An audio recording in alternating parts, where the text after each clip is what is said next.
Hello, Jackson here, and I know that I said in my last video that it might be my last pre-T video, and as it turns out, that's not true. I am in fact currently still pre-T, but not because I'm not going to be on T soon, which is great.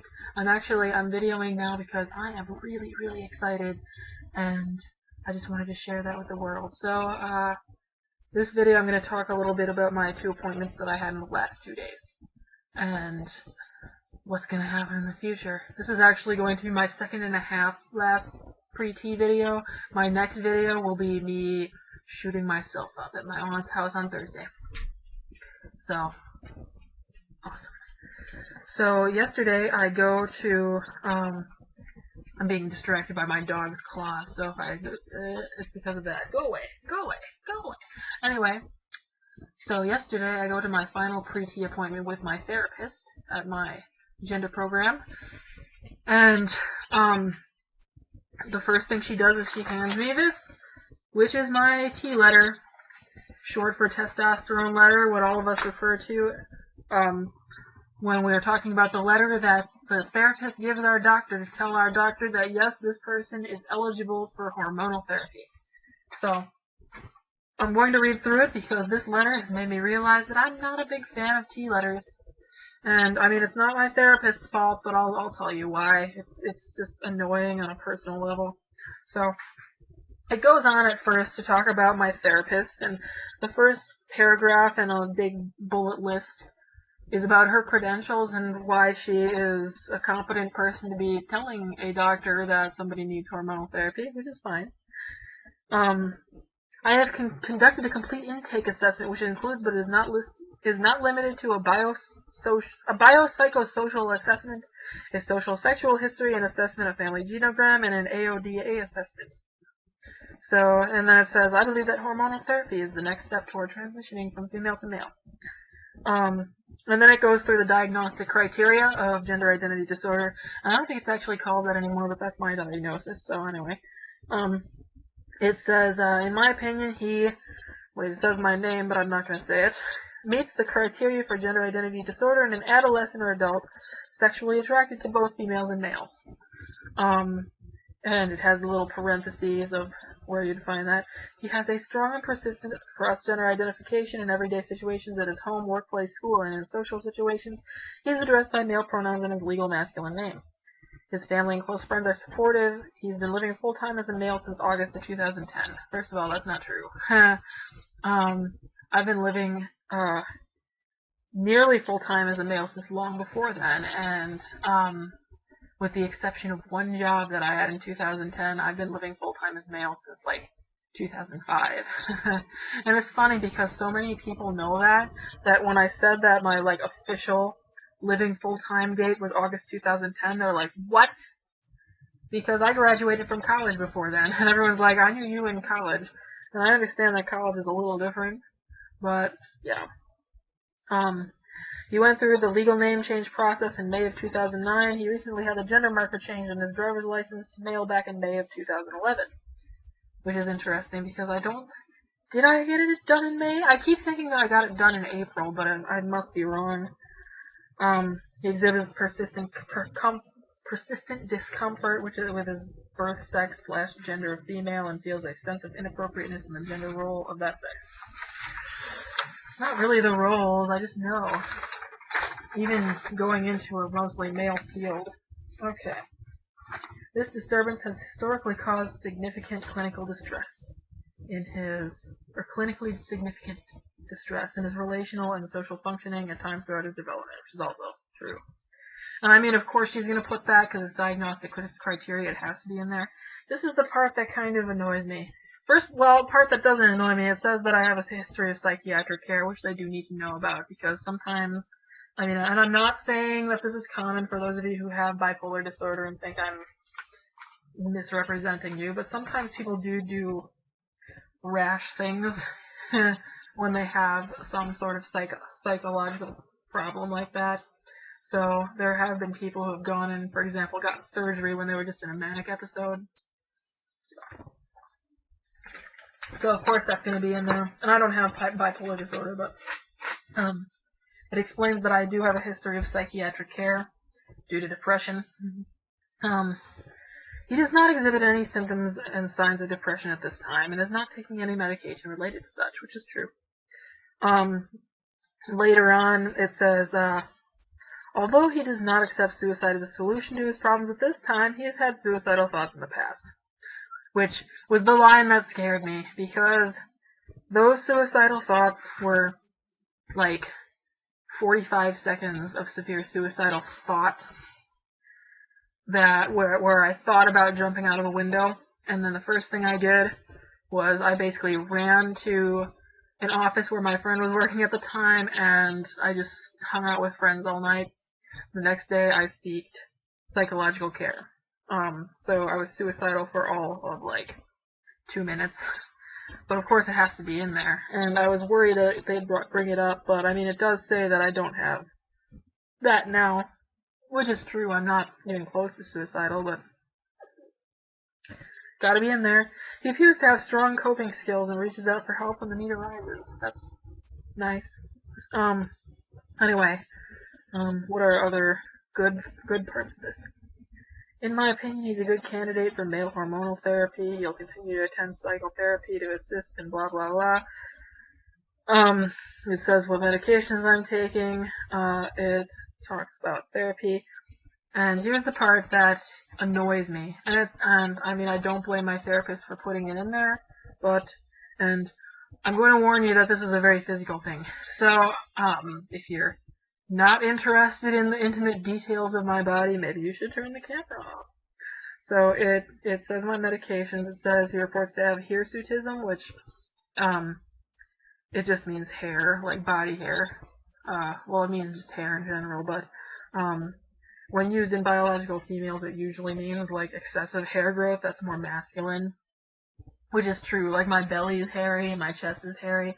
I'm gonna be one hairy motherfucker, and I get like a little.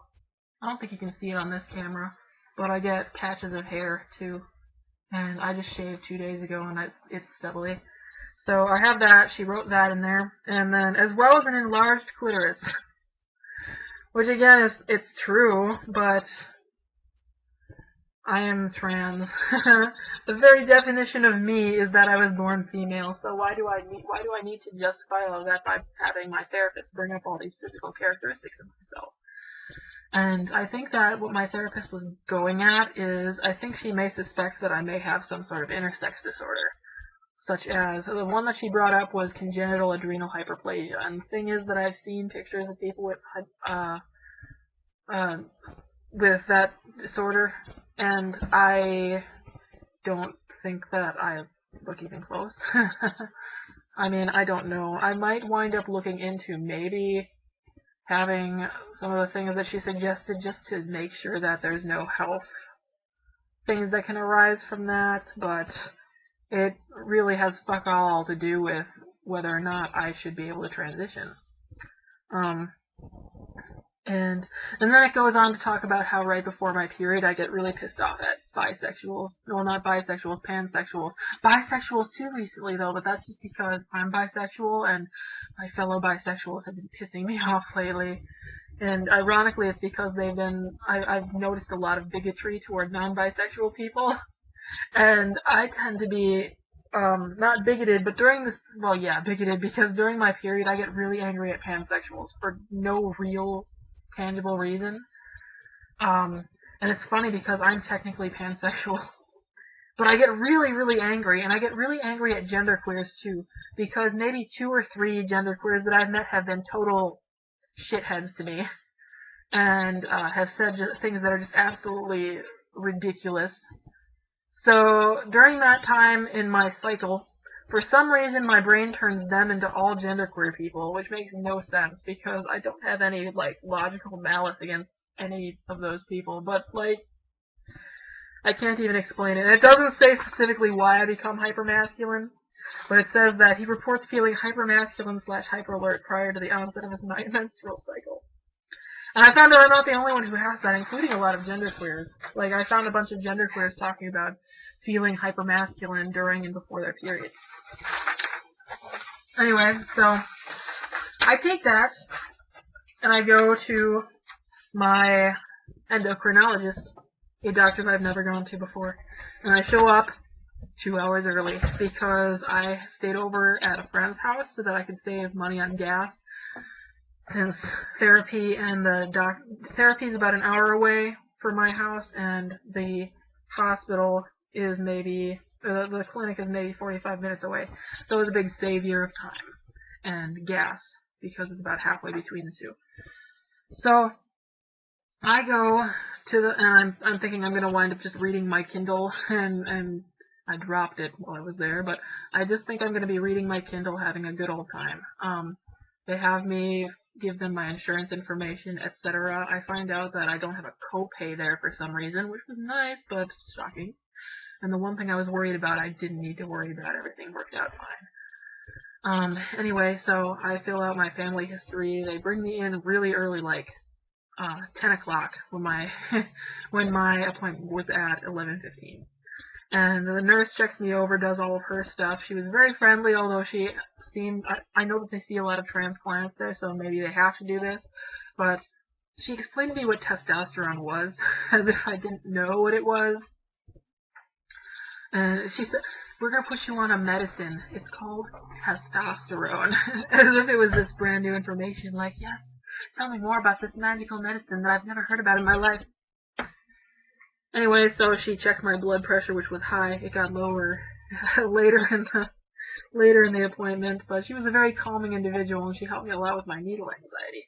Because since I got there so early, she's like, well, your appointment is later, so we'll get this out of the way, and she gave me a bunch of practice syringes and practice needles. So, like, any of you who are on T will probably recognize this stuff, because this is a 3 milliliter syringe with a drawing up 1-inch needle. And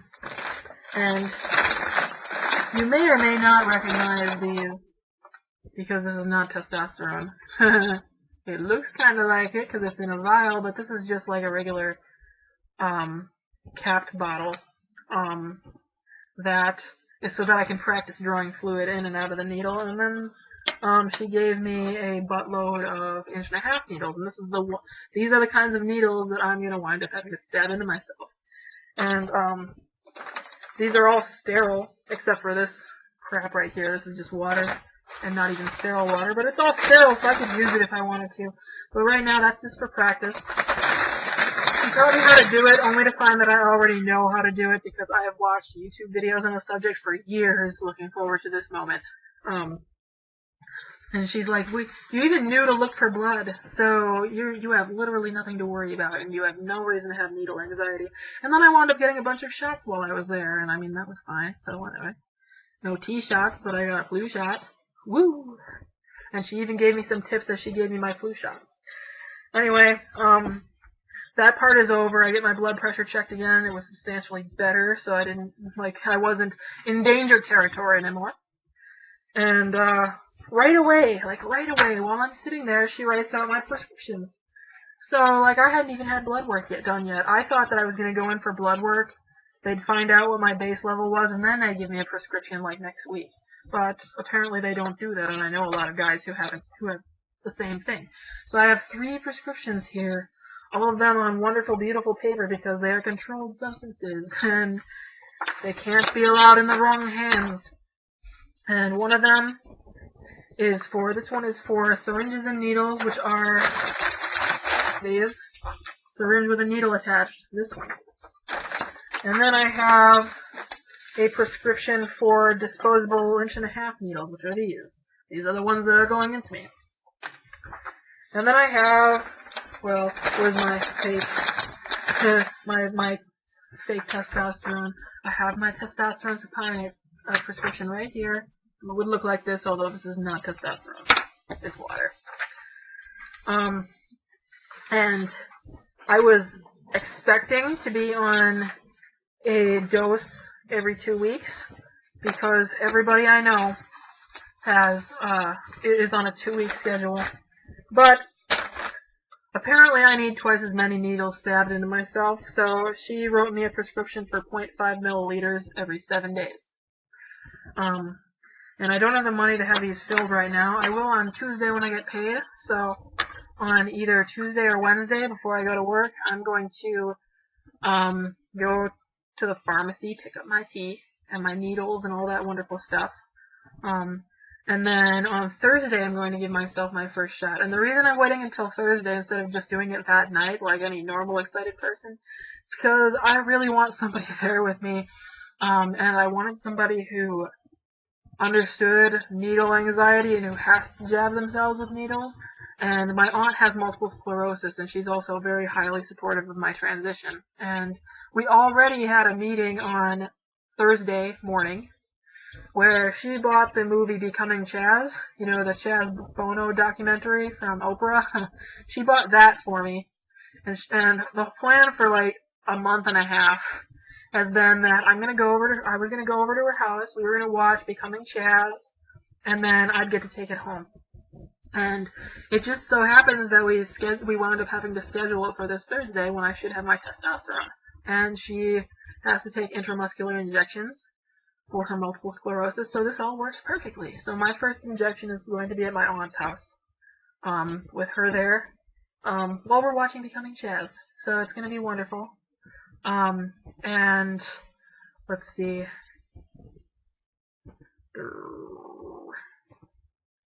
That is on the 22nd, which is Yule, if I remember right. So I get to have a holiday. That's also my T-versary. Anyway, so that's that. And I'm not going to make any videos other than voice samples until then. So the next time I see you, I should be almost not pre anymore, and that's going to be awesome. So until then, happy trails. I'll see you then.